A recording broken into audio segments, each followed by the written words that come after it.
And then you're driving?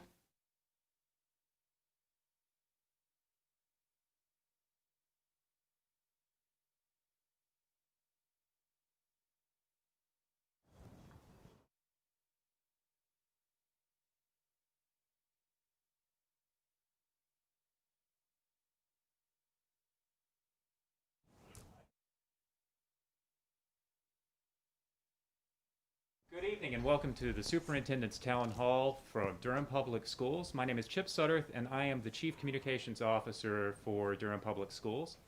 We are here at a live streaming studio, masked and socially distant, here to answer your questions and to give you more information about our plan for reopening Durham Public Schools under our Plan B for the 2020-2021 school year. We apologize for the delay in starting as we were making sure that our technology was able to provide simultaneous broadcast of this program in English and Spanish, so we thank you so much for your patience. I'd like to introduce to you our panelists, as I said, also masked, here to answer your questions and to present about our plan for reopening Durham Public Schools. In the center, we have Dr. Pascal Mubenga, Superintendent of Durham Public Schools. To his left, to your right, Deputy Superintendent Nakia Hardy, also a doctor. And on his left, on Dr. Mubenga's left, on your left, it's been a long day, folks, is Dr. Julius Monk, our Chief Operating Officer. We have been already receiving a number of questions from participants in this town hall, and we will be getting to them momentarily. I will be taking because we will have surely more than we have time to address all of them. I'll be gathering them together in groups and paraphrasing where possible, but we will maintain a record of all the questions that were asked, and we will have frequently asked questions updated on the DPS website in the future. So we hope that this will be really informative and will help you understand a challenging situation for all of our students, but also an opportunity for us to ignite the limitless potential of our students in the coming school year. And with that, I turn it over to Superintendent Pascal Mubenga. Good afternoon, Durham community. It's always a pleasure to have this kind of opportunity to have a conversation with our community. I'm not saying DPS, I'm talking about Durham community because it takes the whole village to make this plan work. First of all, let me take this opportunity to thank our community for helping us out when we all heard about COVID in March.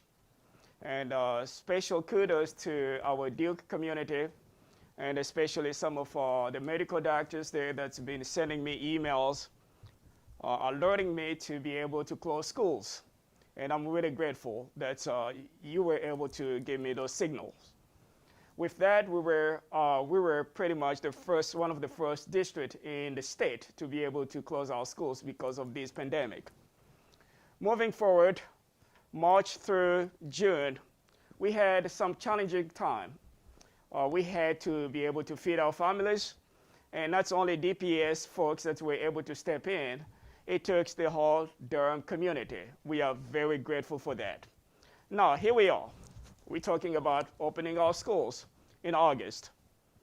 2 weeks ago, I was able to bring a plan to our board, and they were able to support our plan.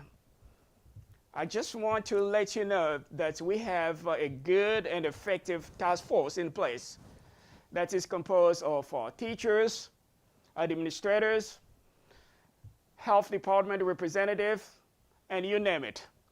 So we spent time to be able to investigate options that will be safe and that will provide also good learning environment for our students. Throughout that process, we have been able to be acquainted with some other programs or other plans across the nation. As I can say today, I have not seen any plan that is perfect. For that reason, our plan today is open for feedback, as well as I call it all the time, this is a living document. So my board, our board, advised us to say this was really good starting points. because we needed this time, because knowing moving forward, we only have a few more weeks remaining before schools can start.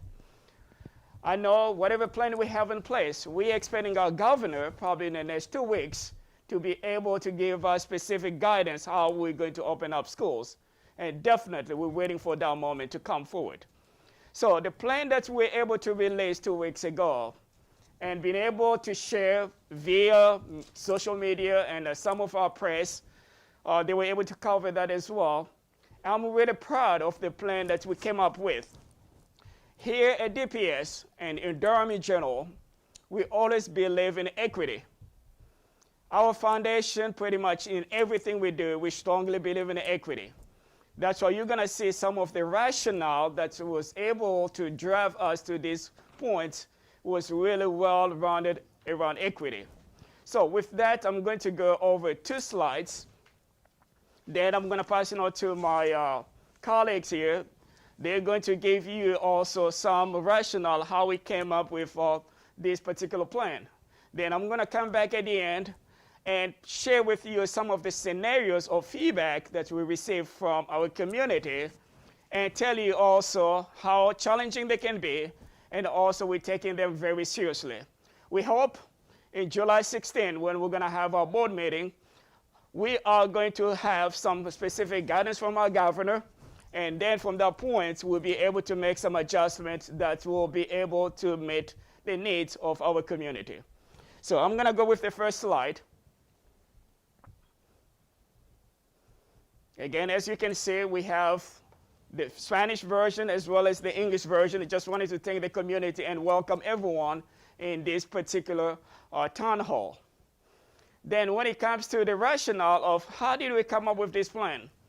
Again, based on the equity that is really one of our core values in Durham, we have about 67, close to 70% of our students that are free and reduced lunch.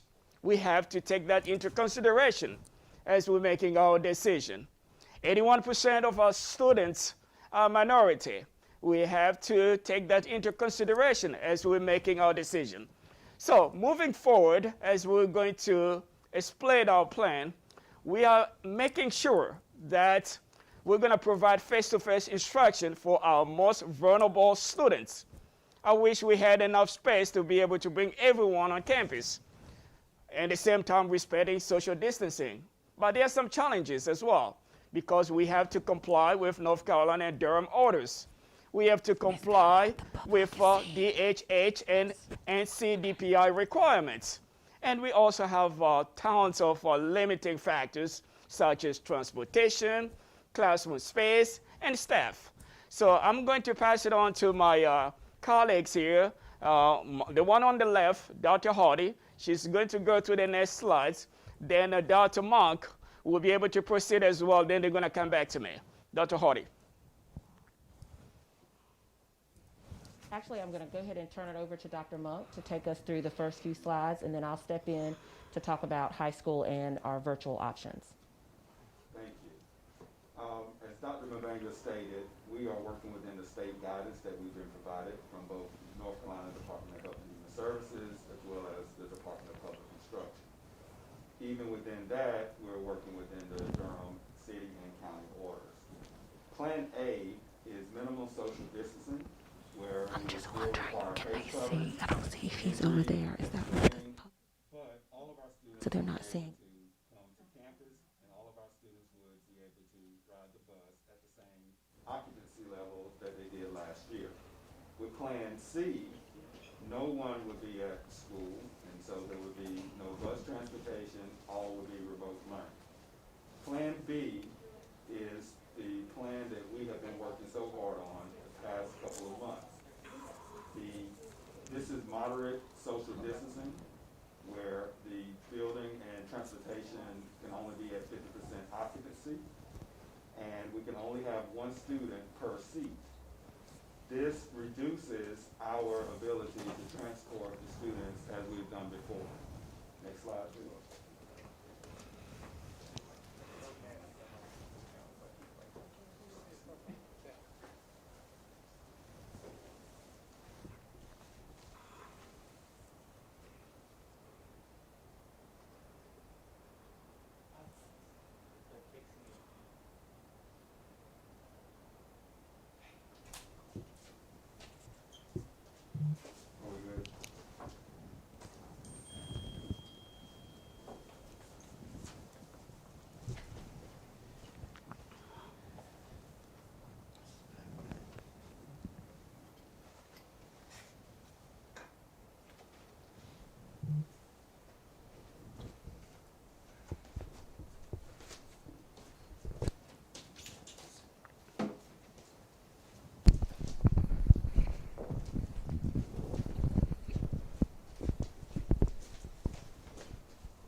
So I'm going to move forward with discussing our Plan B.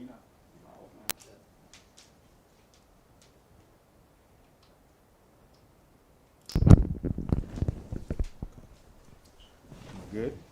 Yeah. Okay, thank you. We apologize. So our recommendations for the Plan B scenario includes bringing our pre-K through 8, our ESL, EC as in-person learning Monday through Friday. That's every day these students will be able to be in the classroom. In order to stay within our 50% occupancy, we're going to need to use the high school spaces as well as all of our other existing spaces.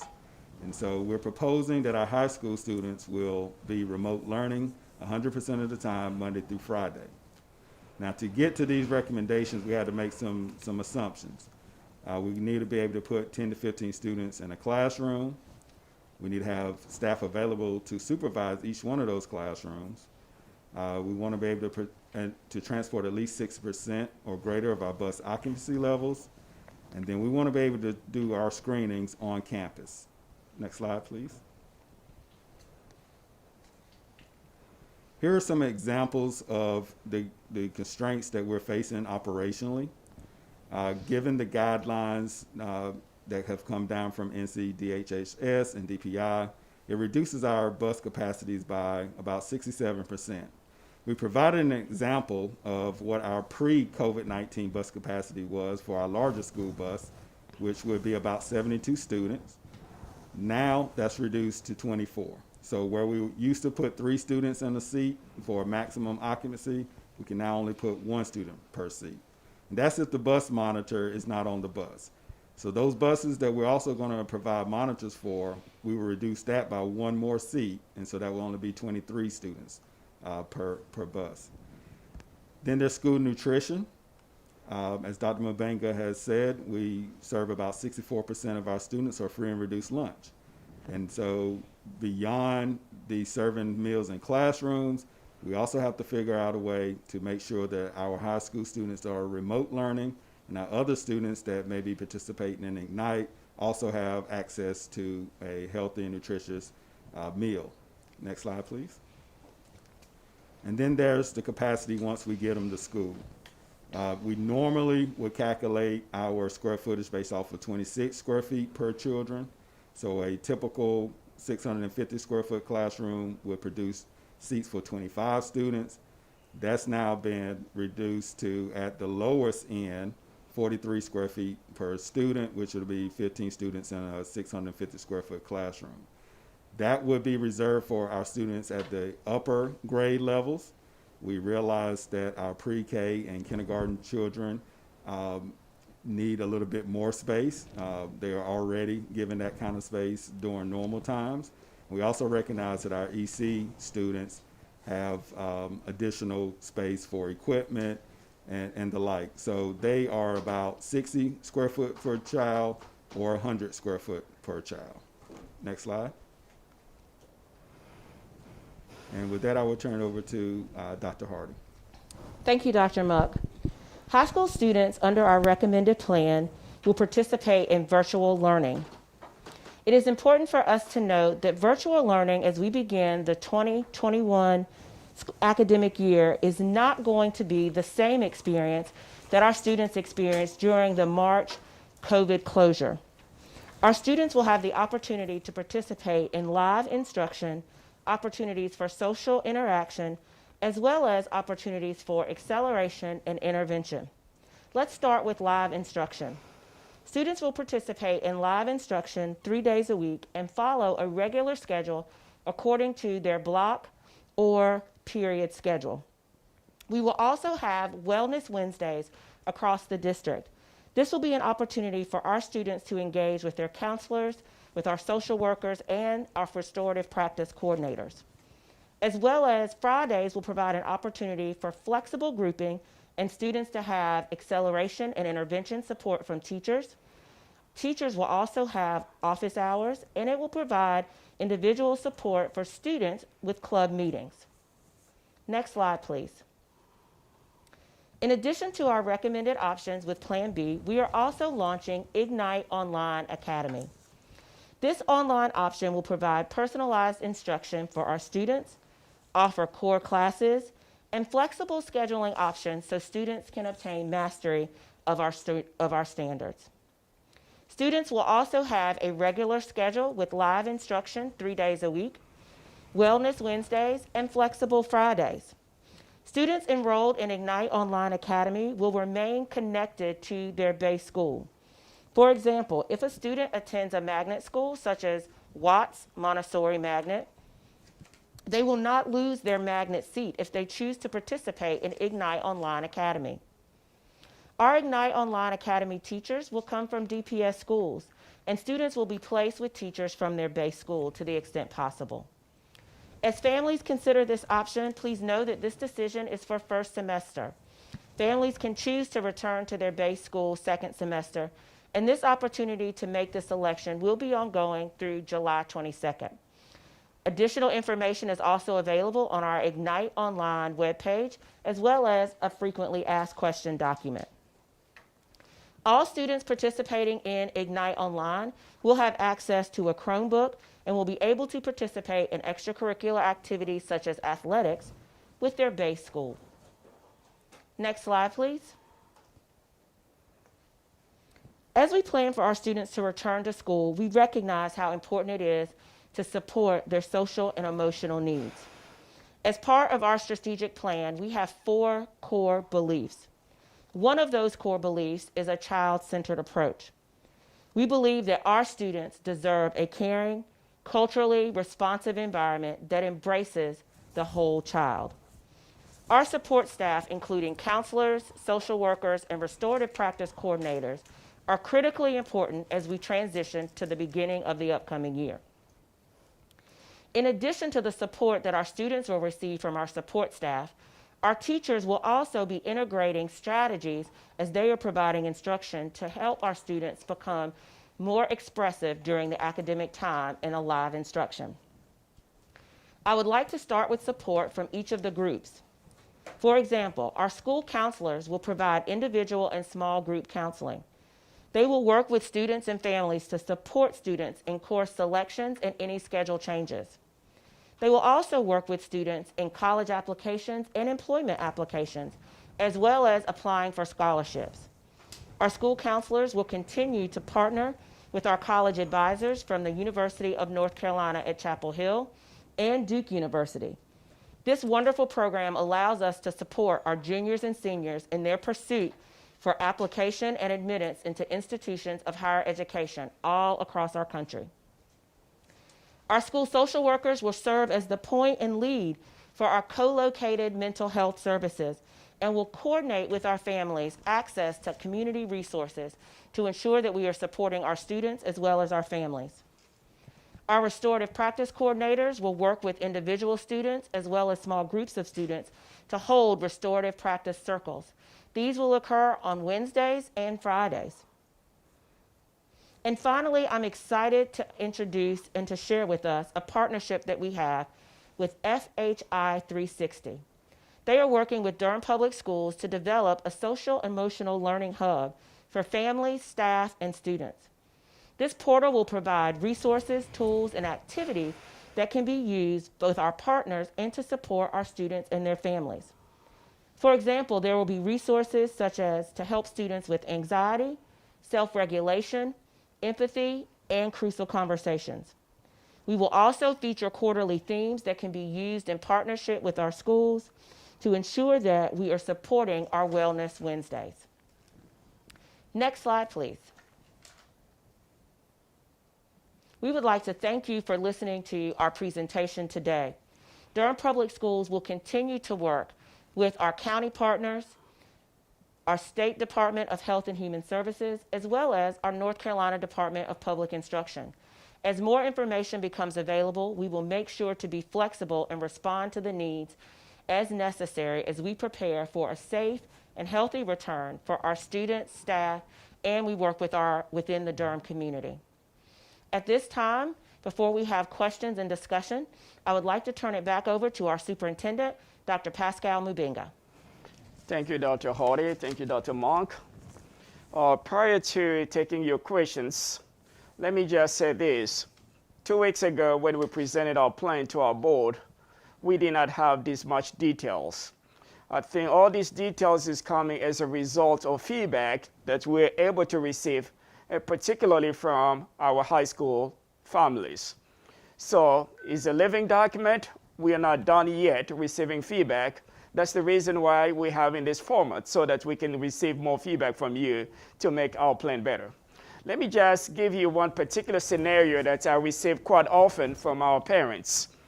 Why not rent on North Gate facility? It's been closed. Why can't DPS take it so that you can put our high school over there? We are having those conversations at this point, but also let's keep in mind we have about 11,000 high school students. So just being able to move desk in that particular location, a desk costs about $200, and times 11,000 students, you're looking pretty much $2.2 million. That's just to be able to bring those desks over there. But you're going to need partition and other logistics to make sure that that place is really conducive for learning. Not only that, you're going to make sure we're going to have to employ additional custodians to be able to sanitize and be able to fix that location. In all this, as we're having this conversation, there is no additional funding that we're going to get from local, state, or federal to be able to address those needs. We are as open as possible to be able to receive those feedback and be able to go back to our lab and see how can we make it happen for our families. Without further ado, I'm going to pass it back to Mr. Sadaf so we can take your questions. Thank you, Dr. Mubenga. And as I said before, we will have many more questions than we will have time to get. So I'm going to try to lump a bunch of them together, but those questions will be saved so that everybody has the opportunity to see what was asked. And we'll be using them to build out frequently asked question files and other documentation as we continue to provide more information about this plan that is developing but is our proposal for 2020 and 2021. A couple of questions have been asked right off the top. When do we expect to hear what the governor is going to announce? And if the governor announces Plan C, how will we handle that? I'll take that question. Again, we were well prepared when we knew that this pandemic is going to be around for a while. So we were able to order additional 20,000 Chromebooks. So I think by the time we're going to start schools, we should be able to be one-to-one when it comes to devices for our student. Every student at DPS should be able to have a Chromebook and be able to take it home. Again, we're also working on another initiative on July 16th. I'm going to bring it to our board so that we will be able to buy hotspots for those families that are going to need them. So again, we're still going to work on the criteria. Who is the person that's going to be qualified to be able to have the device as well as the hotspots. So we're working on that. I think if we get to the point where governor said everybody's going to be on Plan C, I think DPS will be ready by August. We've also had a number of questions about the selection process, if there is a selection process for Ignite Online Academy. So could Dr. Hardy talk a little bit about who can attend Ignite Online Academy, who can sign up for it, and if there is a limit to how many people can participate in Ignite Online Academy? Of course. Ignite Online Academy is an online option that will provide access to all of our DPS families. In our recommended plan, Plan B, our high school students will be participating in virtual learning. So for our pre-K to 8 students, all students have the opportunity to participate in Ignite Online Academy, and there is not a cap. We will be taking opportunities for you to share information that you are interested. That information is located on our DPS website as well as our Ignite Online Academy website, and it will be open through July 22nd. We also are asking families, as you are making your choices for face-to-face instruction with our pre-K to 8 or for Ignite Online, we would like for you to make that selection for the first semester. Please know you will have the opportunity to let us know at the end of the first semester if you would like to continue or if you would like to return to your brick and mortar school. And I would also like to note, students will not lose their connection to their base school or their magnet seats. So if you choose to join Ignite Online Academy, you will still have access to your magnet seat, and you will have teachers from your base school, so you remain with that community connection that you have. Sticking with Ignite for a bit, is there a certain percentage of students who need to sign up for Ignite for the current model to work? No, we definitely are at a place where we want to make sure that we have this service available for all of our families. We do not need to have a certain number of students to participate. We have already received quite a bit of interest through our Google form that has been there. So we would like to encourage families to continue to participate. We will also be hosting a virtual Ignite open house. There will be one that will occur next week on July 15th, and we will have one that will occur the following week. This will be an opportunity for families as well as our community to learn more from Mr. Hickson, our Director of Online Learning, about Ignite Online Academy, as well as some of the scheduling options that I discussed today, and some of the ability in terms of engaging with teachers and the experience that children will have if you choose to make that choice.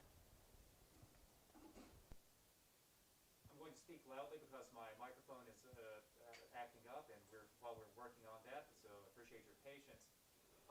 What devices will be needed for Ignite? Will parents need to provide their own? Do they have to worry about their own, or will devices be provided?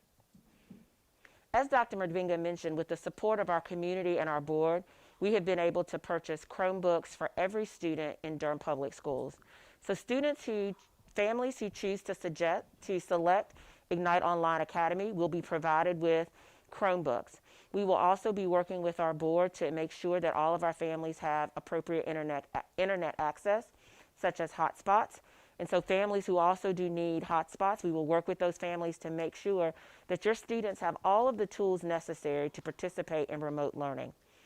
I also want to just take this opportunity to say to our families and our community that we understand, and we heard loud and clear during our abrupt closure with COVID-19, that may not have been the experience that for remote learning. We are working diligently to ensure that you have the tools that you need for remote learning as we move to the upcoming school year. Students have access to live instruction, that there is a regular schedule, that there is consistency with contact with your teachers, and that you have the opportunity for individual as well as social interaction, not only with your teachers, but also with your fellow classmates. That will occur with Ignite Online through our Wellness Wednesdays and Flexible Fridays, as well as with our high school students, as we will have opportunities on Wellness Wednesdays and Flexible Fridays with clubs and other interactions for students. Let me also take this opportunity to say this. I'm very grateful for the partnership that we have with our city, as well as Duke University. They're working on a fiber line that is going to go through our public housing. And hopefully by the first week of August, we should be able to have good connection with Wi-Fi in those public housing. So fingers crossed. And that's going to help us also as we're looking at the cost of buying those hotspots. I think just having those fiber going through those public housing, that will be helpful. Question for Dr. Monk, and hopefully everybody can hear me now. Question for Dr. Monk about the process for identifying which students are going to be in which school buildings. The purpose of remote instruction for high school students is to provide additional space for our elementary and middle school students. So what would that process look like? Thank you, Chip. So that process is currently underway. We've been working with our principals at each grade level to identify appropriate classroom spaces in their facilities. This week we've been calculating the capacities to determine how many seats each facility can provide. And as we continue on and learn more about the number of students that will be participating in Ignite, as well as the number of students that would take advantage of our online enrollment, we will be able to tell parents more about which students and which grade levels would be at which schools. But in general, we're going to try to keep the schools as close as to their geographic location as possible. But until we refine it a little bit more, we can't tell you exactly which school you'll be at. Know that the lower elementary grades, as many of them as we can fit at their original school, we will do that. My mic is still an issue, so I'll ask you to repeat the questions as I ask them. How will students, when students participate in Ignite Online Academy, are they still parts of their own school communities? Are they still part of the school? Will they be part of the cohort in any way? So I would like to repeat the question. The question is, if students participate in Ignite Online Academy, are they still part of their traditional school? And the answer to that question is yes. Ignite Online Academy is a program option that we are offering for our students. Students will remain in attendance and connected to their base school.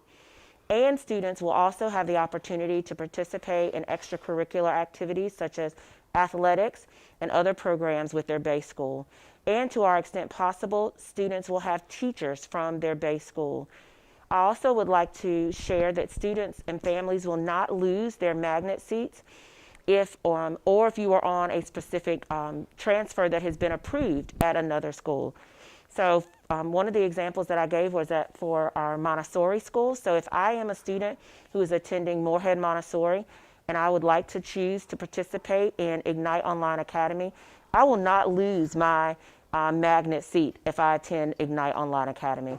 I will still have the opportunity to have a teacher that understands the Montessori practices and participate with other students from Moorhead Montessori that have also made the decision to choose Ignite Online Academy.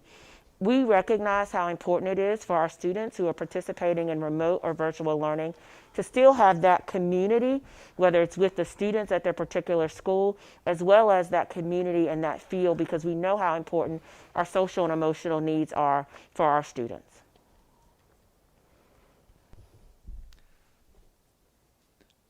We've received a number of questions from DPS teachers and staff about personal safety. What steps are we going to take to provide personal safety? And then a follow-up question will be about the process for families, for teachers who feel uncomfortable with returning to the classroom, or staff uncomfortable returning to the workplace. I'm going to start with that, then Dr. Monk will jump in as well. Safety of our teachers is really important to us.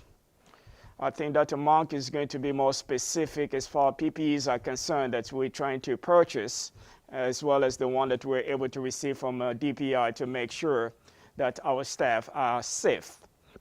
Regarding HR, how are we going to accommodate some of our teachers that are not going to feel comfortable? They may have some underlying health issues. I think we have a process in place that our HR was able to communicate with our staff already, and we're going to take that very seriously. But this is what I'm going to tell our staff is I'm planning to have a meeting with them, another meeting setting like this, organized by Durham Association of Educators next week. We are in this all together. It's a pandemic. It's not a normal situation, but we are really building this flight as we're flying it all together.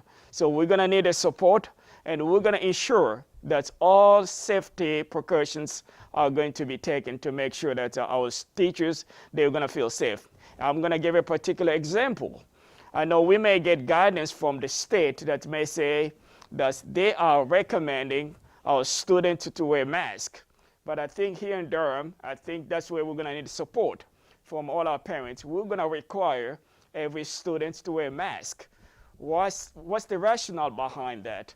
We have some of our bus drivers that are 65 and older, and they're going to feel comfortable to be able to be driving those buses if all our students, they're going to be able to cover their faces. So that's a community effort, and I had a meeting this morning with the chairperson of our county commissioners, as well as our mayor, and they promised me that they're going to support us in this endeavor as we're making these requirements so that we're all going to be successful. Thank you, Dr. Mubenga. And I'll start with the buses as well. We're going to disinfect between each of our routes. Obviously, this is going to add on time to our transportation logistics plan, but we feel it's important that once one group of kids leaves the bus, that we take that time to do the disinfecting. As Dr. Mubenga said, we will be providing 5 cloth masks to all of our students. Those masks are going to be washable. We're also going to provide at least 3 cloth masks to all staff. In addition to the cloth masks, our essential personnel, nurses, their designees at the schools, our custodians, our kitchen, cafeteria workers, as well as bus drivers, who will also not only be doing their normal duties, but also have some type of cleaning and disinfecting responsibilities, will receive additional PPE. That includes gowns, face shields, as well as surgical masks and gloves. Sanitizer will be on all of our buses so that students can get sanitizer before they're seated. Once they arrive to school, each student will be screened prior to entering the facility.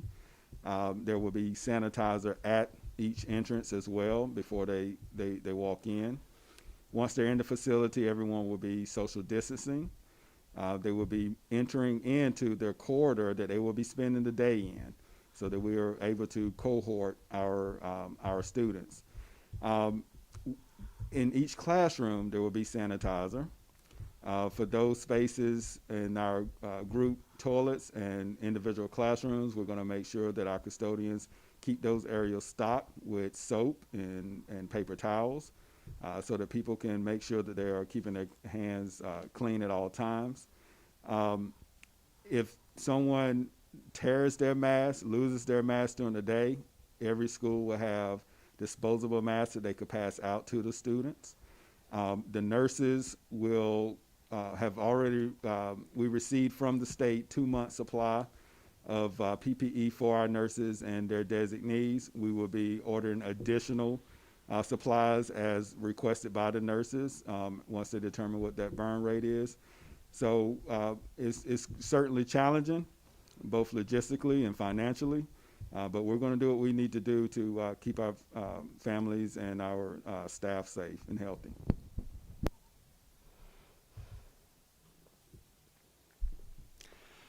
We're getting some questions about athletics.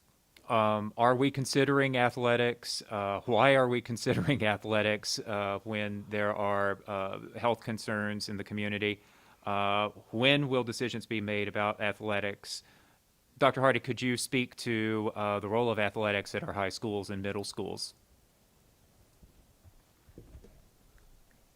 Our question, just to repeat the question is in regards to athletics and the role of athletics in our high schools and middle schools. We recognize that the role of athletics has played an integral part for high schools. I think many of us can think about our own high school experience and thinking about football games or basketball games, as well as what our students learn from being a part of a team sport and learning to not only have their own individual development, but also working together as part of a team. At the same time, it's really important during this type of health pandemic that we make sure that our children and that our coaches are also safe. We are working very closely with our district athletic director, as well as with the North Carolina High School Athletic Association. And at this time, our athletics individual voluntary workouts have been delayed until July 20th. We are continuing to monitor the situation and make sure that we follow the guidance that we have, but also that we make sure that we're providing an opportunity that is safe for our students as well as our coaches. We want to say to our athletes, as well as to our coaches and our families, again, we recognize how important athletics is to a community, but most importantly to our student athletes. And we know how important it is for us to be safe. At the same time, we're trying to make sure that we follow the guidance that we're receiving as we move forward. So please give us the opportunity to continue to learn more, and we will make sure that we provide regular updates to our community. Also adding to athletics, I think we're still working with surrounding districts as well as for high school sports is concerned. But regarding middle school sports, I think DPS, we have made a decision not to have middle school sport for the first semester. During remote instruction last year, some families and some instructors expressed concerns about the fact that, as a state, generally speaking, we provided supplemental instruction as opposed to focusing on new learning and focusing on work for grades. How will remote instruction be different this year? So the question is, how will remote instruction be different? We know that at the end of the closure, it was mostly supplemental. So I think one of the things that's just so important for us to share is that we do recognize that our initial closure with remote instruction, for many of our families, they may have experienced it as a challenge, as well as for some of our staff. Remote instruction and virtual learning for the upcoming school year is going to be significantly different. The first piece of remote instruction that will be significantly different is the expectation and requirement of live instruction. Our students will receive, if you are a part of Ignite Online Academy, or if you are a part of any of our high school communities that will be beginning remotely with our recommended plan, you will receive a minimum of 3 days of live instruction on a regular schedule, very similar to the regular schedule that you received when you were in our traditional schools face-to-face. This will provide an opportunity and some consistency for our students. We have also made a decision at Durham Public Schools to use Canvas as our learning management system. This system interfaces very nicely with PowerSchool, which is also our student information management system. So it provides an opportunity for us to make sure that we have the opportunity to take attendance and to make sure our students are accounted for during that live instruction that will occur. The second piece is the opportunity to make sure that there are individual times and opportunities for our students to get acceleration from our teachers, as well as intervention from our teachers, and addressing our students' social and emotional needs. And finally, the opportunity and regularity of interactions that usually occur in a high school. So typically, you would have opportunities after school for clubs to interact and to meet. So that is one of the activities that will occur on Fridays, our flexible Fridays, for clubs and other small groups to meet together in a social environment virtually. That will also be the case in our Ignite Online Academy. So Ignite Online Academy will participate in our Wellness Wednesdays, which we discussed, as well as Flexible Fridays, which will provide time for celebration as well as social interaction. And finally, all of our teachers, our high school teachers, as well as our Ignite Online teachers, will have office hours, which gives you another opportunity to engage with that particular teacher. Some questions coming in from our Spanish-speaking community about technology access, and this question is for Dr. Monk, about how the district will be providing internet connectivity and computers. Certainly. As Dr. Mubenga has spoken to earlier, the district has already purchased Chromebooks for every student. These Chromebooks will be delivered to the schools so that they can be passed out from the schools to the students. Those students that need internet access can apply through their school, and they will be provided with a hotspot, and they will use that hotspot to access the internet. Several questions have come in about our students who are deaf and our teachers who are deaf, and whether face shields will be provided. How will we accommodate the needs of people who need to lip read? We are working very closely with Dr. Monk and Mr. Barnes. As Dr. Monk mentioned, we will be providing facial coverings for our students as well as our staff. In addition to that, we are exploring all kinds of alternatives that will be provided for our students as well as our staff to ensure that we are providing an appropriate amount of need. This is not only for our students and staff who may be deaf and hard of hearing, but also for our earliest learners as we teach them language development and access to literacy. We know how important that is and fundamental that is for our students as they develop. And when we are able to return, we will have some of those options that will be available for our students and staff to meet those needs. What will the procedure be if a student is identified with COVID-19 or shows some symptoms? What process will we go through at the schools to ensure safety? Certainly. So each school will have an isolation area on each one of the corridors where the nursing station would be, or their designee that will have the proper PPE, and where that student can stay until they're picked up by a family member. The area will be disinfected after the students have exited. And we will work with the health department to determine at that time what other further needs need to occur. I would like to say that all of our high-touch areas are going to be disinfected constantly during the day, and so that's an important part of what we're doing to maintain the health and safety. There are some related questions, several of them, about when students and staff, for that matter, would be screened upon coming to school. And when will we be doing that, and what will the process be? So we will be doing that on the very first day of school, and also when staff returns to the building. There will be a series of questions that each individual is asked. That individual's temperature will be checked. If these are adults, then and they do not pass the screening as far as the questions that are asked, or they have a fever of more than 100.4 degrees Fahrenheit, then we will ask them to return home and to have conversations with their supervisor about when they'll be able to return. If it's a student that is displaying those symptoms and their parent has already exited our campus, we will immediately take that student to the isolation area and contact their family member to come and retrieve them. Enrichment. A lot of, Dr. Mubenga constantly talks about how important the arts are to Durham Public Schools and how they're a shining beacon for us. How will performing and visual arts classes be done in an online setting?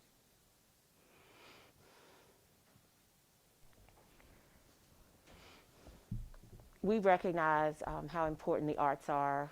We know that it is very similar to athletics, the heartbeat of what occurs in our schools, and provides an opportunity for students to participate in ensemble experiences and to learn how important it is to be a part of that experience, and to become experts at playing an instrument or using your voice in, for example, a choral ensemble. We're working very closely with Mr. Jeremy Tucker, who is our Director of Arts, as well as the guidance that we are receiving from the state. There are some software opportunities that will provide the ability for our children to, even in a virtual setting, play with the ensemble music behind that, and then for the teacher to take all of those individual activities that were to occur while students were at home and to put together an ensemble. We will make sure that our students have access to the arts and elective programming in Ignite Online, and we're working closely with our teachers to make sure that they have the tools that they need to help our students continue to develop their craft. It will not look like it did before, and that is something that we are going to have to adjust to, but we do recognize how important it is for our students to continue to develop their craft as they develop in the arts, and we want to make sure that they have that opportunity, and that's for our visual and performing arts. I also want to share that we have many community partners, and so several of the productions that our children would have the opportunity to participate in, for example, going to a theater to see those productions, we're working very closely with them, so many of those opportunities could be streamed live, so students will still have the opportunity to view those productions, so they have access and exposure to the arts, which is also very, very important for our students. I'd like to stay in that realm and talk about providing support for exceptional children, students with IEPs, and how Durham Public Schools is going to address their needs, whether through remote or in-person instruction. So students, our pre-K to 8 students who make the choice to attend with us face-to-face, we will continue to work with our case managers and our special education department to implement the student's IEP. If there are any changes that need to be made and adjusted, then we will provide the opportunity with that family to continue to have options for either an in-person IEP meeting or a virtual IEP meeting to make sure that we're continuing to engage our families as we make those collaborative decisions for our children. Children and families who make the decision to participate in Ignite Online Academy, we will also make sure that we are providing the support that we need. Our exceptional children's teachers will be part of Ignite Online Academy and will be able to provide either direct instruction support virtually and meet the modifications and accommodations that may be noted in a student's IEP. We also, if we need to make adjustments to that particular IEP, will meet with the family to do so. In addition, we will also make sure that we are providing additional support through virtually as we work with families, such as our speech services and other services that may be needed. It is our commitment and responsibility to make sure that as we transition into the upcoming year, that we work very closely with our families to make sure that we are meeting the differentiated needs for our students with IEPs. And I would like to add that that is the same case for our students who are part of our exceptional children's department, as well as who are our English language learners. We will make sure that the differentiated IEP that our advanced learners have, that we have the opportunity to implement that either face-to-face if students are coming or through Ignite Online, and working to make sure that we're providing the direct language support through our English as a second language department with our students and our teachers who will be either face-to-face or if they would be virtual with Ignite Online. And if I can get you to stay there for just one more moment, we've also been hearing many of these same questions about AIG services. So I think just to add, our advanced academics department will ensure that our students who have their differentiated education plan, which is their individual plan, very similar to an IEP for our special education students, our AIG specialists assigned to the school will work to ensure that we are implementing that plan. We will have the opportunity to provide supplemental and acceleration opportunities for students based on that particular plan. We will also provide those same services if those students make the choice to participate in Ignite Online Academy. And then for many of our high school students, the way some of those needs are met are through our honors and advanced placement courses. And students will work very closely with their counselors to make sure that we want students to take the most rigorous course possible. So we want our students to challenge themselves to take honors and advanced placement, as well as our international baccalaureate courses. And our teachers will work very carefully with our students to make sure that they have the opportunity for acceleration, which could occur on Wednesdays or Fridays, and any other intervention or support that they may need as well as they are enrolled in our most rigorous courses, honors, AP, or IB. My next question is for Dr. Mubenga. We've been asked if we're already coordinating with public health officials to have plans in place, not waiting until it happens. Could you talk about our work with the Director of Public Health and his team? Thank you. We've been really working with DHHS on a regular basis. Mr. Jenkins has been very supportive, and not only that we have a constant communication. He has been able to assign one of his key person to be able to serve in our task force. So that has been really a very positive and a very collaborative move when it comes to DPS and DHHS. So it's just a matter of a phone call away, and every plan that we are producing, so DHHS, they are a part of that conversation. So we're feeling really comfortable, as Dr. Monk said, we have this particular isolation. Anytime we have a case, I think with our health departments, they've been really positive. They've been a part of that equation, how we need to be able to resolve some of those issues.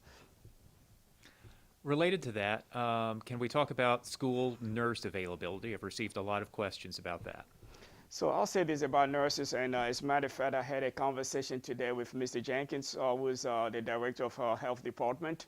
Our nurses are really superb. They've done really phenomenal work while our students are out. And when school starts, those nurses, they're going to report back to DPS. And they have been really well trained and are working with our COVID situations when we're going to have them back. So that means they have been really tested. They've been really exposed to this COVID, and they know the routine, and I think they're going to serve our students as well as staff really well.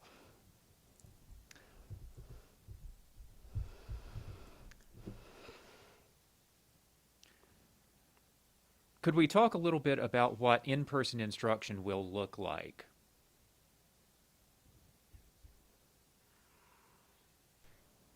In-person instruction, as Dr. Monk said, there are some limitations in terms of the number of students that we will have in our classroom spaces.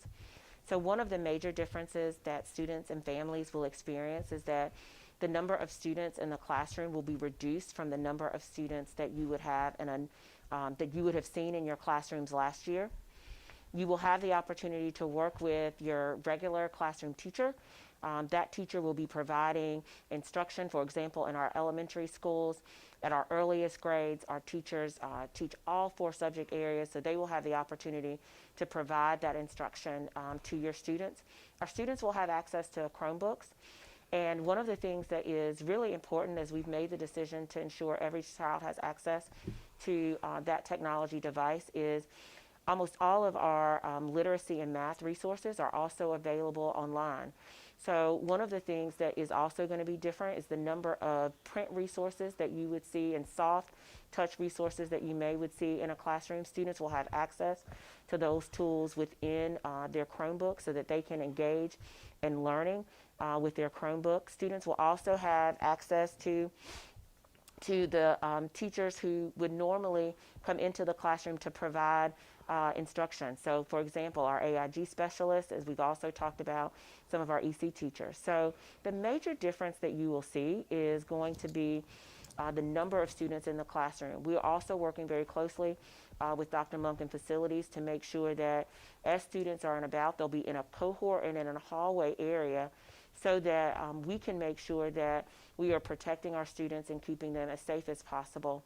And so those are some of the major differences that you see. Our teachers are really excited in the opportunity to provide the instruction to our students, although there will be limited numbers of students, no more than 12 to 15 in a classroom. Will high school students with IEPs be able to receive face-to-face instruction? We are working closely with Dr. Bell as well as with our high school principals. We do want to make sure when we talk about our most vulnerable students, we want to make sure that our students who need the most academic support have access.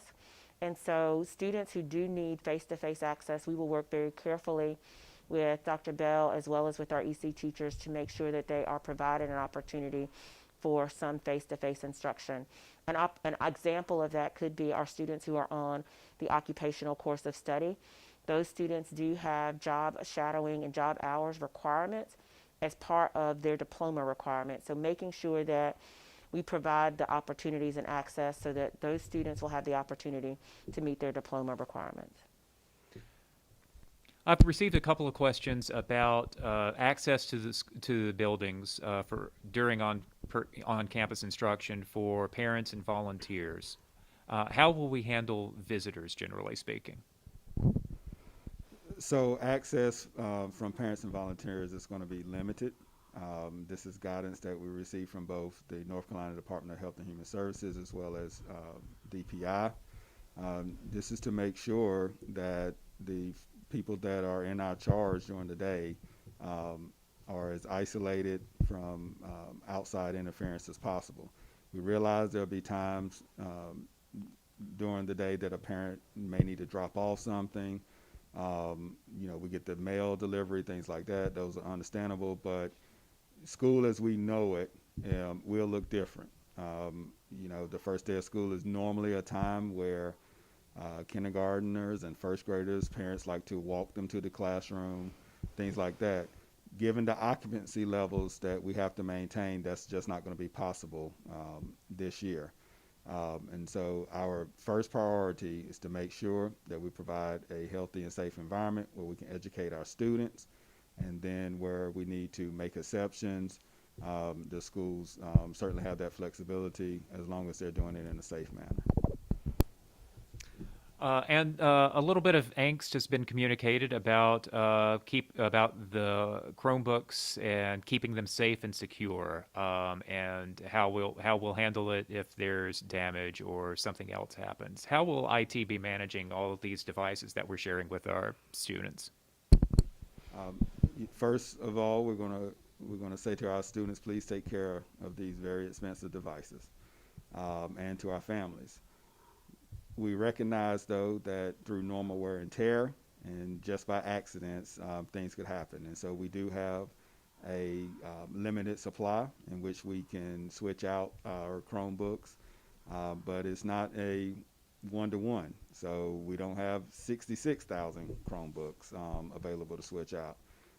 But we will have support for our families that they can call a help desk if they're having technical support with the machine. And if it's a malfunction with the machine, we will certainly get them a replacement as soon as possible. Also, let me add to that. Just based on our experience dealing with one-to-one, we have really faith in our students.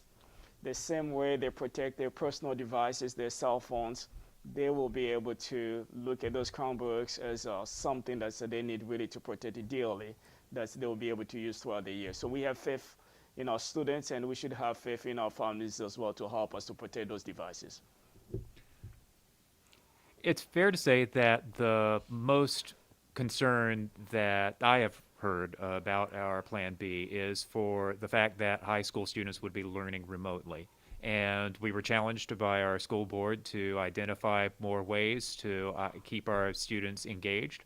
Could we talk a little bit about how those conversations are going with our high school principals and with our broader community?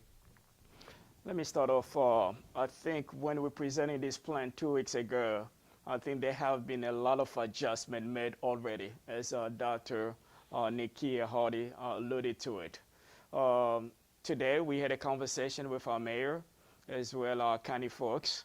We're going to find additional ways with our libraries in the community, as well some of our facilities in the community, DPAC and Ball Stadium, Convention Center. So our city as well as our county, they're willing to work with us to find a way where we can find a way to really get high school students engaged. Not only that, a few days ago, we're able to have a conversation with other partners such as Boost, EDCI, Student U. They're all willing to come around the table to see how they can continue supporting our high school students, including Emily Kay. They were part of this conversation. So again, this is really a living plan. I think we're going to continue making adjustments to make sure that all the concerns that we receive from our parents have been really addressed to make our high school experiences better. Again, I'm going to keep on emphasizing this plan is only for the first semester. We're going to keep on looking at quantitative as well as a qualitative data as we're moving forward before the second semester, how we can make adjustment. Again, if we see the spike is going down, things are really flattened, we can go back to plan A. Again, we just want to make sure that our families understand that the plan B is not going to be there forever, but anytime there is a time for us to make adjustment, based on the conditions, we're going to be able to make that call. Several people have asked about what will happen if there is a case in the classroom, or if there are multiple cases in a classroom, if there is a disease spread. How will students be affected? Will they be required to stay out of school for 14 days? Will they be considered absent? How will we handle those kinds of circumstances if they occur? I'll say this, when it comes to attendance, our principals, they have common sense. When you have a situation like that, attendance should be waived. As Dr. Monk said earlier, we are going to collaborate with the health department to give us guidance specifically when we have a situation like that, what will be the steps that we will need to take to be able to address that particular situation. Is there anything that we can say about the role of online instruction during an extended absence? When students are absent from school for any extended period of time, we can definitely make sure our students are connected to, if they are attending face-to-face, that they are connected to the resources in Ignite Online Academy. Again, we have partnered with our board as well as the community to ensure that each of our students will have access to a Chromebook, which also will provide an opportunity for continuation of learning. And then when students return, making sure that, again, just as we would if a student had an injury or an illness that occurred last school year, our teachers and counselors as well as our principals work with that student and family to make sure that they have the opportunity to engage with the content in time to make up the appropriate assignments. I've seen the answer to to this question, and I really want to answer it myself, but I'll be good. Will high school students have the opportunity to participate in band?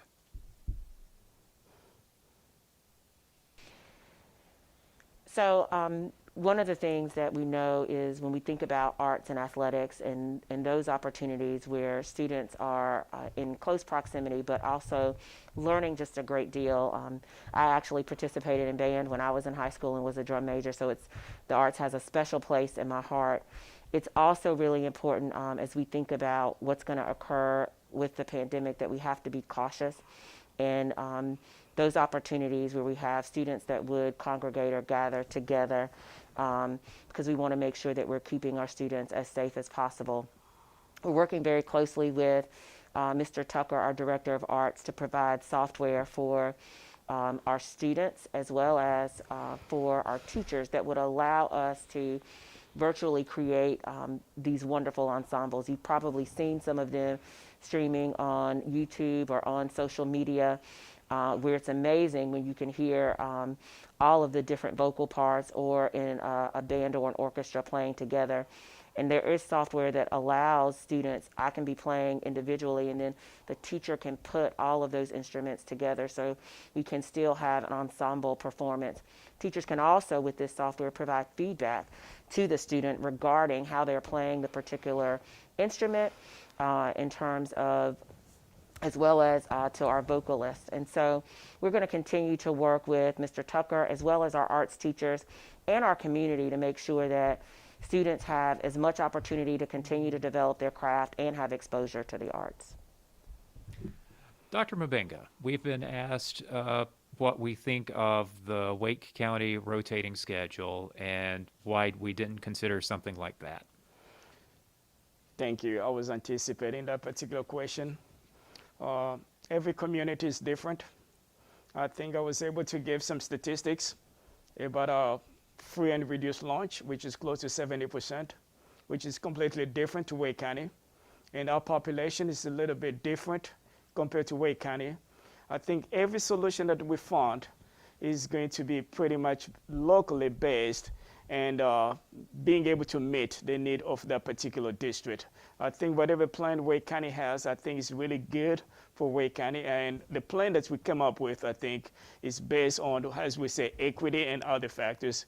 I think is really appropriate for Durham. So I'm not going to be able to compare one plan versus the other one, and there is no perfect plan out there. What will the role of instructional assistants be in this world?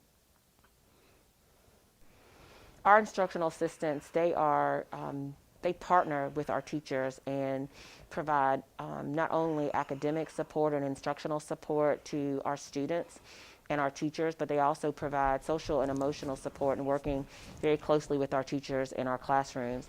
And that support is going to be something that is going to be continued and needed as we move into opening up the academic year. So we will depend on our instructional assistants to provide academic support as well as instructional support as they work with the teachers that they are partnered with.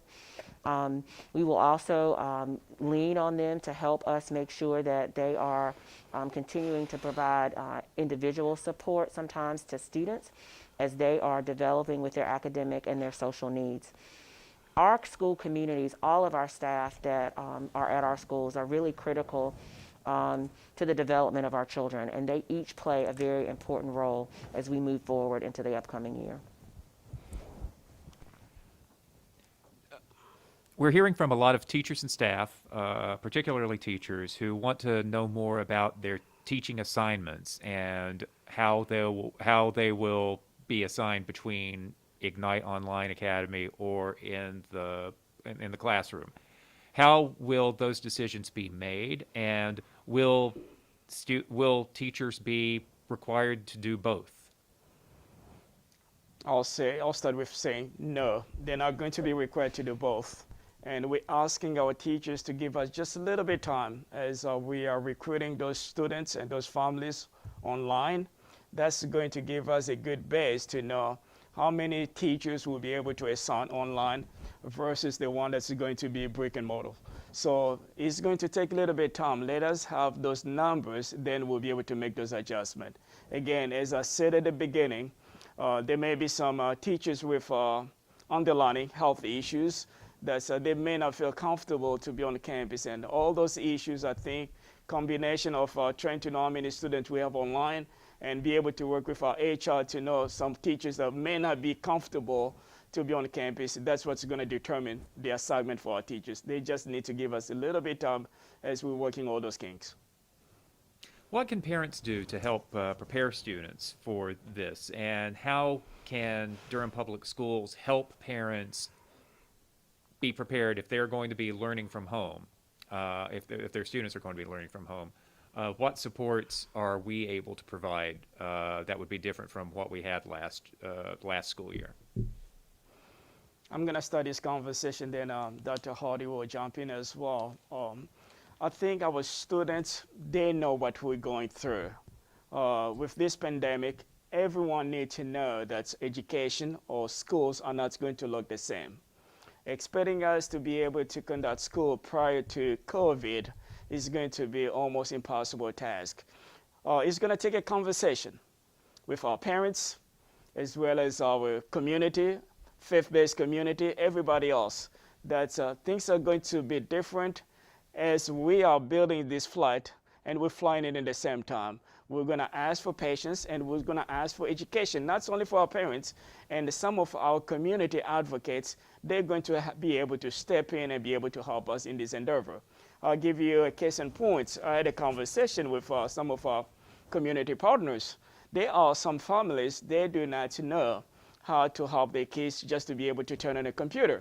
So it's going to take not only DPS, it's going to take the entire community. When students are going probably in the library, they're going to their faith-based community events in other places. We're going to need a support so that we'll make these challenges to be really ease up so that everybody will be successful. It's going to take the whole community. I think the only thing that I would like to add is that we will continue to work with our community to provide some as much support as possible. We want to encourage families to do some of the same things that we would encourage them to do when we were in school last year. Ask your student what kind of assignments that they're working on. Ask them to share with you what they're doing in their classroom. We will provide resources and tools, for example, for parents to access our parent portal through PowerSchool so parents can monitor their child's progress and their child's grade. We're also going to provide some video tools and clips to help parents navigate in Canvas, and so that they can see some of their students' work and help monitor and support. As Dr. Mubenga said, this is a community effort. We really want to make sure that we're partnering with our community to make sure that our students and our families, that we're working together to be mutually accountable to help our students progress during this time. Dr. Monk, or to whomever is ready to answer this, we've received some questions about the number of nurses available and whether we will have adequate nurses to cover the needs of our various schools. That's a good question. Prior to COVID and even during COVID time, we never had enough nurses. Whatever ratio that we're supposed to have per students, we never met that ratio. Again, this even get worse. With this particular pandemic, we don't have enough nurses, and we're going to do the best we can with what we have. If I fill out the form for Ignite Online Academy, is my child automatically accepted? Am I required to take it? We will not be turning away any student or family that would like to participate in Ignite Online Academy. We launched a Google form to allow our families to provide and share with us that interest. That will remain available through July 22nd. Later, at the end of July, you will also hear information about our online enrollment portal. This is a portal that directly syncs with PowerSchool that will allow our current DPS families to update information. So any information that you need to update, such as your phone number, it will provide you with the opportunity to do that. If you think about how we normally did that at the beginning of the year, you got a stack of papers that you would have to fill out and update, and then you would send those papers back. This will provide you with the opportunity for all of those online forms.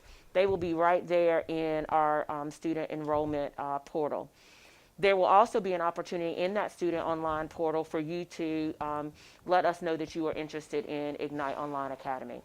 If you are interested, we will make sure that we work with you so that we are not turning away any student pre-K to 8 that would like to participate in Ignite Online Academy. As part of our recommended plan, all of our high school students will be beginning the academic year with remote learning. How can PTAs help? I love this question. How can PTAs help to support our schools during these challenging times? And will Ignite participating families still receive weekly robocalls from their home schools to remain aware and engaged? So the parent relationship and the PTAs for the students who are on campus and off.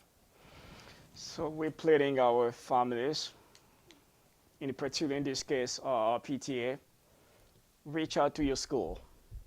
We all know based on stats, we see good engagement at elementary level, sporadically at the middle, and then high school.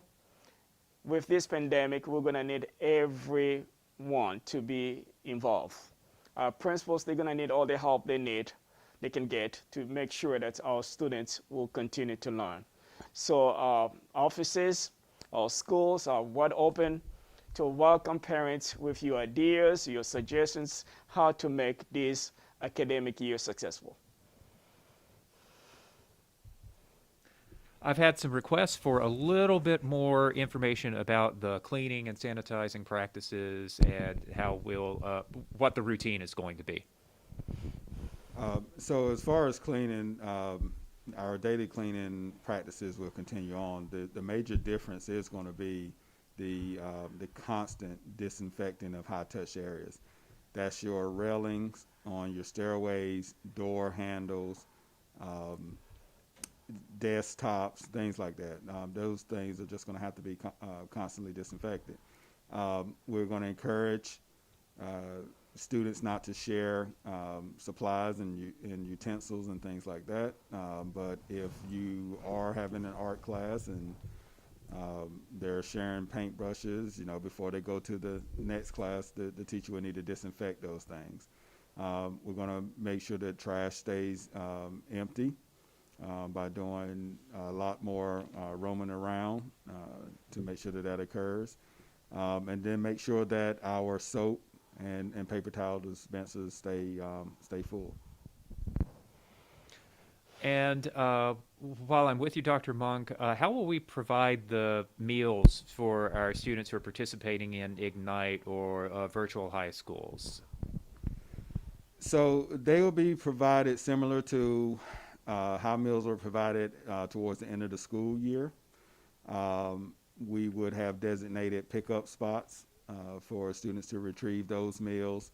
We will likely provide meals for the week, as opposed to them having to come each day to get the meal. It's important to note that our meals are reimbursed by the federal government, so this is all contingent upon them providing the necessary waivers for that to occur. But we're encouraged by what we're starting to see, including being able to receive reimbursement for even our reduced price meals. Those are all encouraging signs that people recognize the complexity of feeding students in these times, and are going to work with us to make sure that as many families, or as many students can be fed as possible. For Dr. Mubenga and Dr. Hardy, what are we hearing about end of grade and end of year testing? We're getting several questions about that, and what will things look like this year compared to last year? This is a particular question that we are very reserved to even comment. We're going to concentrate our effort when it comes to teaching and learning. That's what we're going to concentrate on, and that's our students, our learning standards. But when it comes to assessment, whether or not the state or federal level, they're going to waive those, we are not really having those conversations at this time. So we just want to concentrate on teaching and learning and making sure that our students are safe. Another piece of keeping our students safe in normal times has been our before and after school programs, and we've gotten a couple of questions about how those programs will be operated. What can we say at this time? We're working very closely with Dr. Monk and facilities to make sure that we can continue to identify spaces that would be available. And as we develop the plans, our students will participate in small cohorts of students, very similar to how our classrooms will operate, so that students will not be commingling in between classes, and we'll have that same teacher to make sure that we're reducing some of the interaction that would normally occur in our before and after care programs. We're continuing to work with our community partners and make sure that we have spaces to do that for community ed. So more information will be forthcoming regarding before and after care. It's also important to note how that could potentially impact as we're working with transportation and the start and ending of our school day. So there is more information to come on that. We know that that is a service that our community and our families depend on, and we're doing our absolute best to make sure that we're providing you with as many options as we can.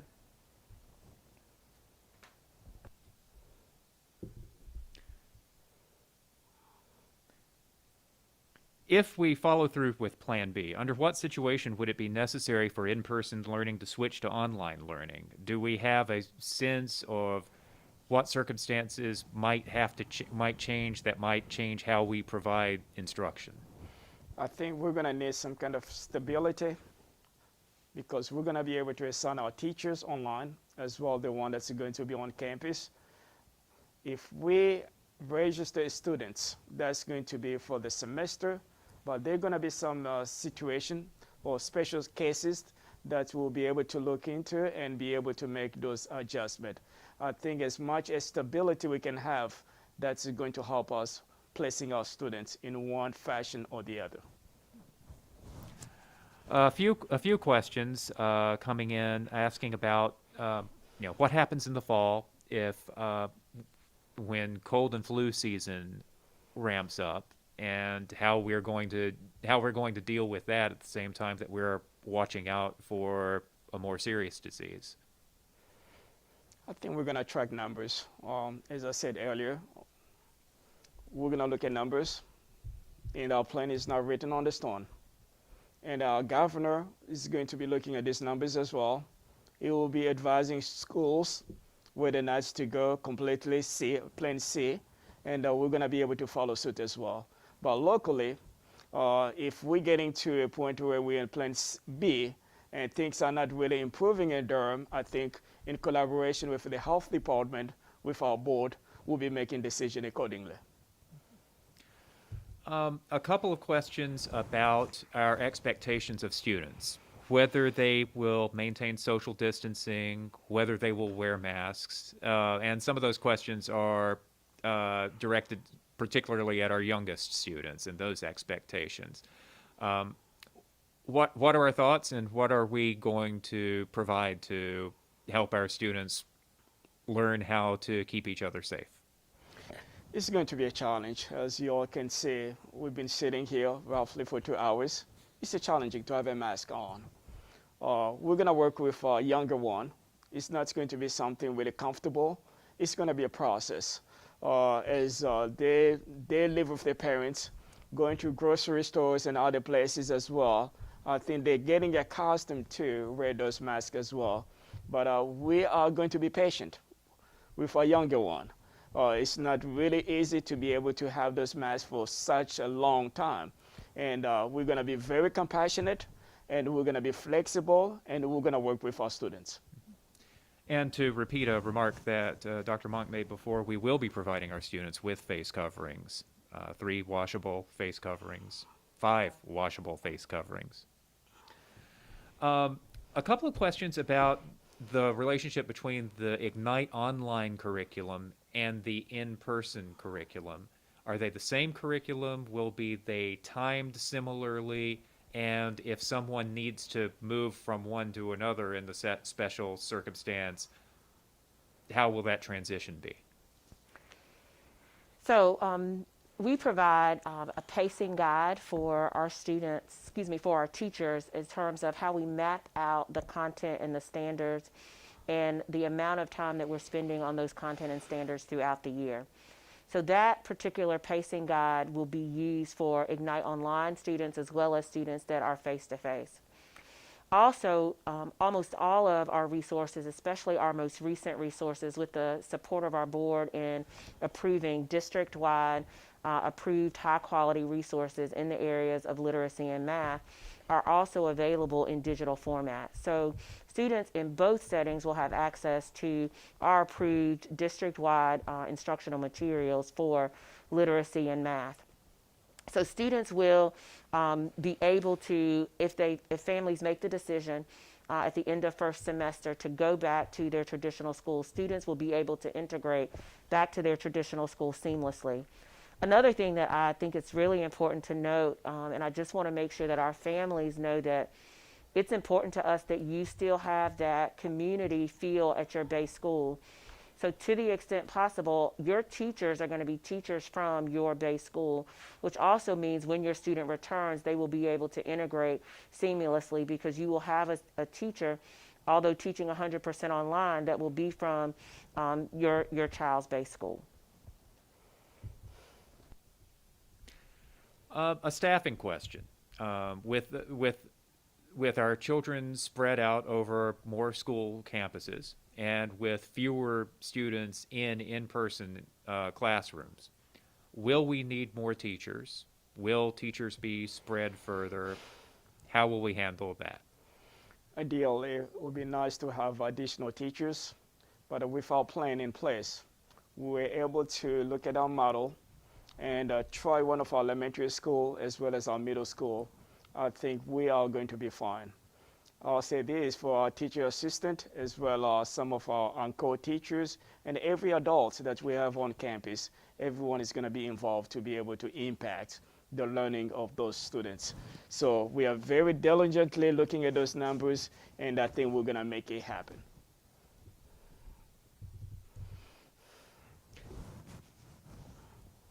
How will we support high school students? And what will we do to ensure that they don't fall through the cracks if they don't log on in the fall? And I think some of the differences that you've talked about between last year's online instruction and this year's are really important there. Absolutely. So I think there are a couple of pieces that are uniquely different. The 3 days of live virtual instruction is important. Students will be logging on through our district learning management system, Canvas, which is going to work seamlessly with PowerSchool in terms of logging attendance. The partnership with our social workers and counselors to work with our teachers where we are seeing chronic absenteeism from a particular student or students, so that we can reach out to those students to make sure that we can do everything possible to get them reconnected. The partnership that we have with information technology and facilities, so as students are using their Chromebooks, working with the help desk to make sure that they have the ability to log on and to engage, all of those things seamlessly together to help make sure that remote learning looks very different. I think finally the piece that is important to note is that social interaction. So the interaction that they will have with clubs and other groups that they participate in, so that they can feel that togetherness, even though it might be through a virtual format, will also continue to help our students stay connected to school. We've received a few questions about what happens if there is an outbreak in a classroom and a teacher must quarantine. Would the teacher be forced to use their own sick time to cover their absence? And I do believe that there is some federal emergency leave that could come into play in that case. That's correct. I think for our teachers, as I said before, we have another meeting coming up next week. I'll be able to bring our Assistant Superintendent for Human Resources. She'll be able to expose or explain all these different scenarios. So we should be able to answer all those specific questions for our teachers. Dr. Mubenga, we've also had a couple of people ask about, again, the rationale for this plan versus the WAIT plan. Could you talk a little bit about Durham's population, our students from historically marginalized communities and low-income situation, and how that played into the decision that we made? Thank you. I did not want to be too explicit when I said much about equity. We have a lot of our parents that work in food service, hotel, and so forth. It was going to be a challenge for them to start thinking about working for 3 days and be able to fund a daycare for 2 days, or other plans that we've heard other places as well. I think I'm feeling really confident with pre-K to 8. We're not going to have any issue with daycare in our community. That's really a positive thing.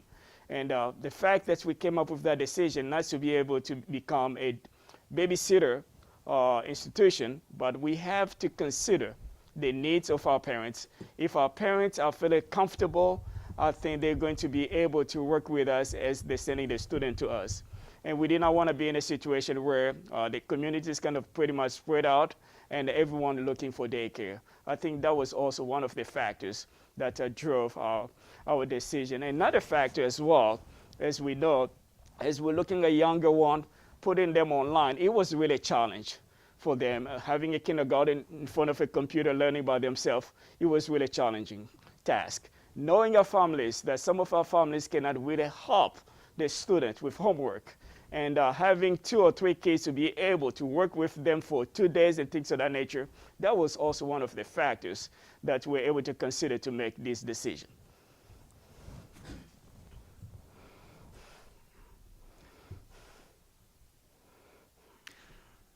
Dr. Monk, how will transportation work? It's going to be a challenge. It's going to be difficult. Like I said, the requirements and constraints that we're under reduces our capacity down to 33%. Our district has 228 yellow buses, but last year we only operated about 215. Transportation has always been a challenge, even in good times, of making sure that we have qualified drivers. As Dr. Mubenga alluded to, we have several of our drivers, about 45%, of which would fit under the high-risk category for COVID-19. And so we recognize that it's not a matter of only the number of buses we have, it's also going to be the number of drivers. And so we're going to have to work with some of our coaches and some of our other staff who have their CDLs, their proper certifications, and see if we can get them to drive some buses. We're going to have to utilize some of our activity buses to act as shuttles between schools to get students to their final destinations. But it's going to be something just like the plan. It's going to have to be flexible. And a lot is going to hinge on our ability to move students throughout the district, but it's something that we're working every day on. Will middle school students be transitioning between classroom and classroom during the school day? Our students in our pre-K to 8 classrooms will spend most of their school day in their classroom. We will be limiting the amount of transition that will be occurring not only in our elementary schools, but also in our middle schools. Will each high school decide on their own learning schedule based on their bell schedule or unique courses, or will it look the same across the district? So our high school schedules will have lots of similarities. There will be some unique differences because of our high school communities. However, the 3 in-person learning days will be Monday, Tuesday, and Thursday, and will mostly follow a very similar schedule. There are some differences when you think about many of our high school schedules. There might be an 8A, B day or a period schedule, for example, at DSA. But they will be very similar. That our high school principals are working very closely together as they develop those individual schedules. And then on Wednesdays and Fridays, there will be opportunities for individual blocks or periods to have acceleration or intervention time. There will also be opportunities, specific opportunities for our counselors, restorative practice coordinators, and social workers to work with students.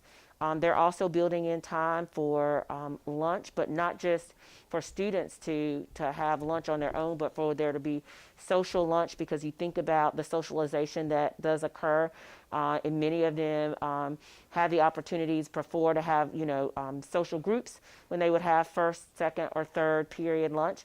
And so making sure that they have the opportunity to do some of that, even though it would be in a virtual setting, so that we can make sure that we're giving that opportunity for improved social interaction this year.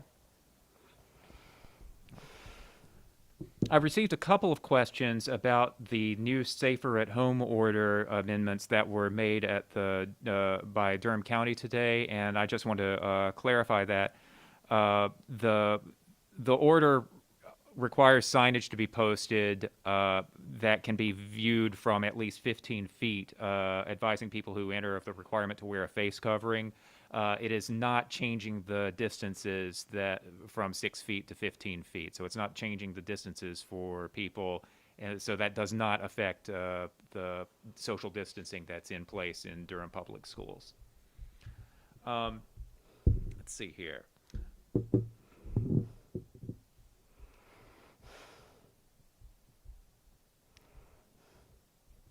Another question that has come up a few times that I'd like to address.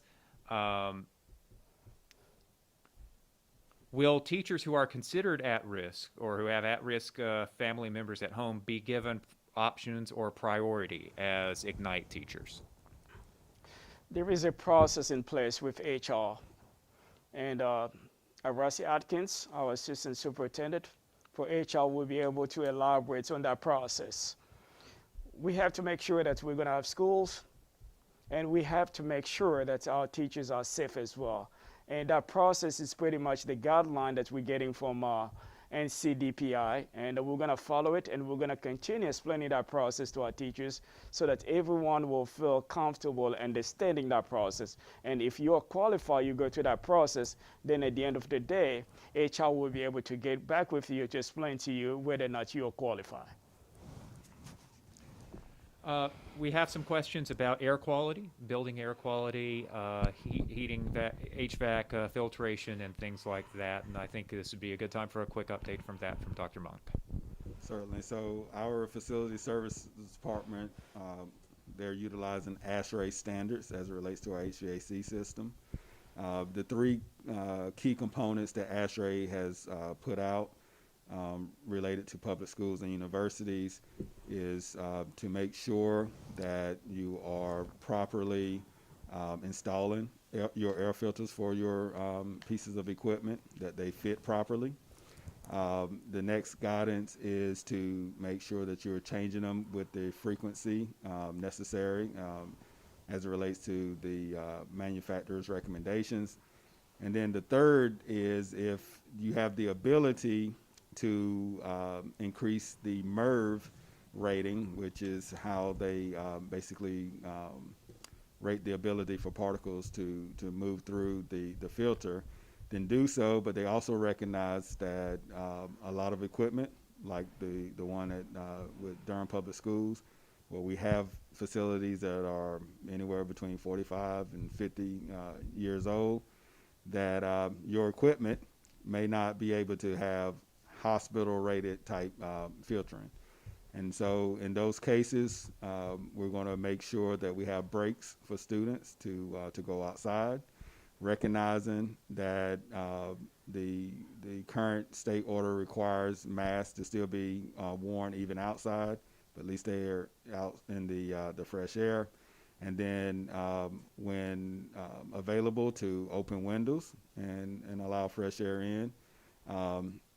We also recognize that that could lead to other IAQ, indoor air quality issues, if we leave the windows open too long. And so we're going to ask everyone to be cognizant of that when they do it. But we're going to follow the ASHRAE standards and make sure that we're keeping our filters clean.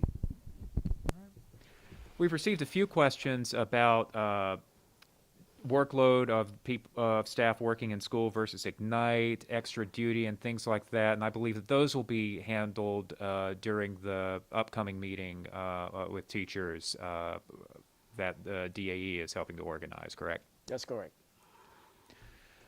How soon will bell schedules for Ignite be available to help parents coordinate their work schedules, their availability through home? So parents are looking for information about how they will need to manage their children during online learning.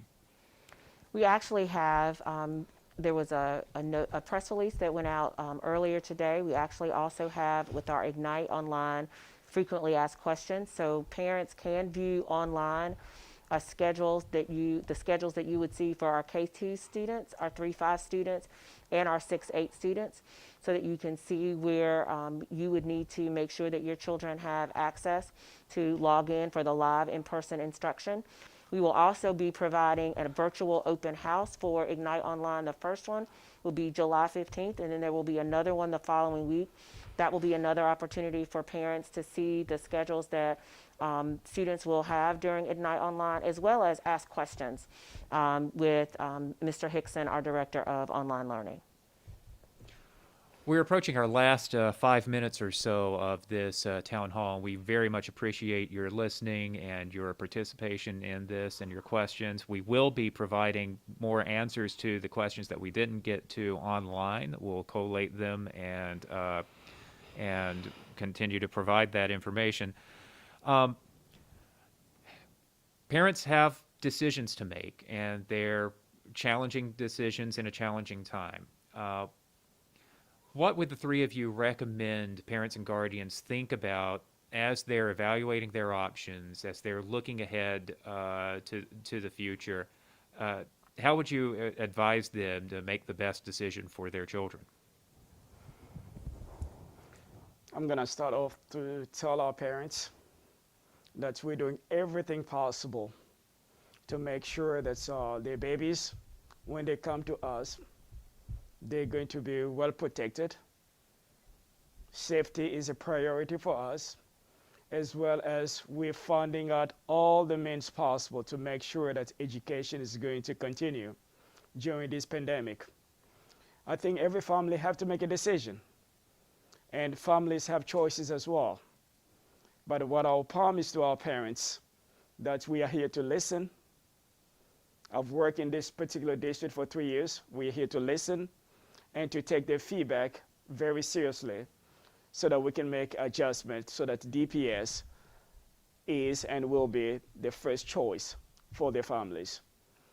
Again, this particular plan, as we're putting it in place, is just for one semester as we're going through this pandemic. And I hope that things will improve, that we'll be able to get back to our normal setting, so that we'll continue to do the best that we know how to serve our students.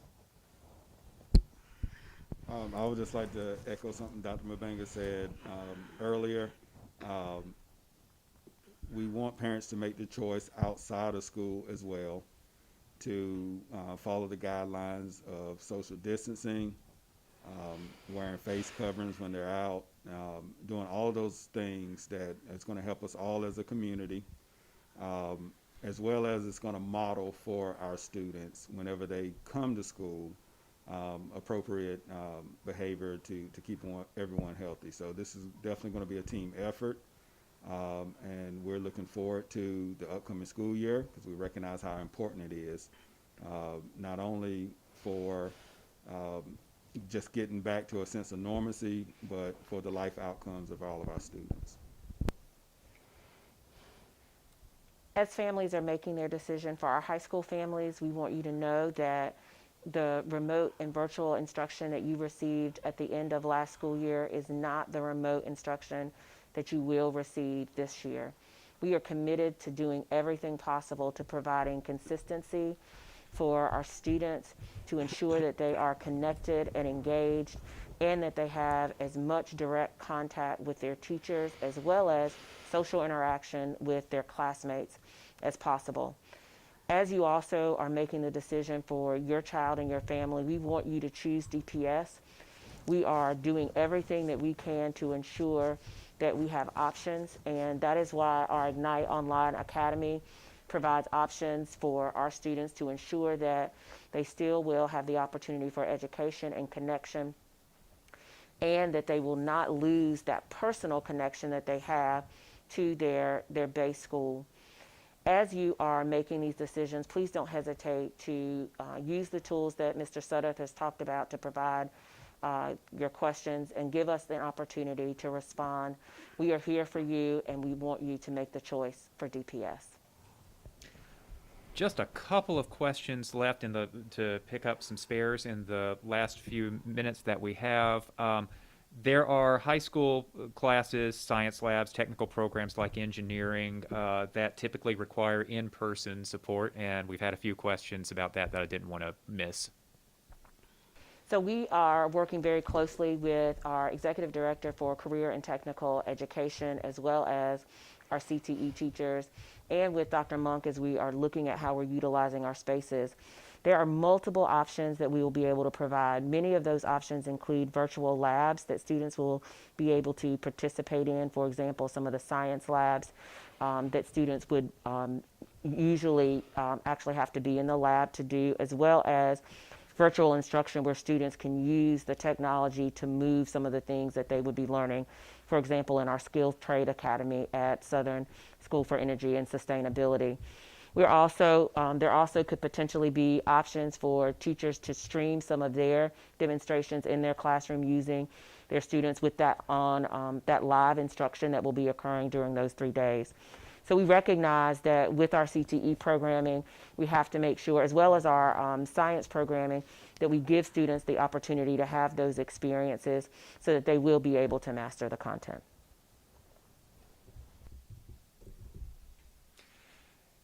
And with that, thank you very much for your questions. We haven't answered all of them, but we will online or in future venues. Thank you so much for being a part of Durham Public Schools, for your support of our students, of our teachers, and our school communities. I'm Chip Sudduth, Chief Communications Officer for Durham Public Schools. On behalf of Superintendent Dr. Pascal Mubenga, Deputy Superintendent Dr. Nakia Hardy, and Chief Operating Officer Dr. Julius Monk, we want to thank you. And also, I want to thank our interpreters, who I failed to introduce at the beginning of the evening. Martha Gensimer Ramirez is the ESL Testing and Compliance Specialist at the ESL Registration Center, and Marta Romo Urgiles is a Durham Public Schools ESL teacher with a master's in TESOL and 35 years of experience, who also has 17 years of experience teaching and interpreting in the United States. I would also like to thank our sign language interpreters, whose names I do not have at the moment.